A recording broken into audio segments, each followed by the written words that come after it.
ক্রিকেটে ভারতের দাদাগিরি, ভারতের আধিপত্য, ভারতের সুবিধা দিতে আইসিসি যেন কোনো কমতিই রাখে না।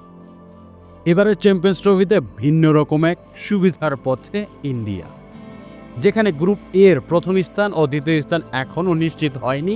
ভারত নিউজিল্যান্ড সেমিফাইনালে খেললেও কে প্রথম কে দ্বিতীয় তা এখনও নিশ্চিত না হওয়ায় অস্ট্রেলিয়া ও দক্ষিণ আফ্রিকাকে উড়ে যেতে হচ্ছে আরব আমিরাতে শুধু একদিন প্র্যাকটিস করার জন্য।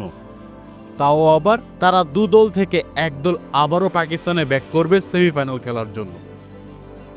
এ ভোগান্তি শুধু ভারতের জন্য, যার কারণে এখন ক্রিকেট বিশ্লেষকরা প্রশ্নই উঠাচ্ছে ভারতকে কেন এত সুবিধা দেওয়া হচ্ছে ক্রিকেটে। এছাড়া নিউজিল্যান্ডের বিপক্ষে ভারত জিতলে ভারতের প্রতিপক্ষ হবে অস্ট্রেলিয়া, আর ভারত হারলে ভারতের প্রতিপক্ষ হবে দক্ষিণ আফ্রিকা।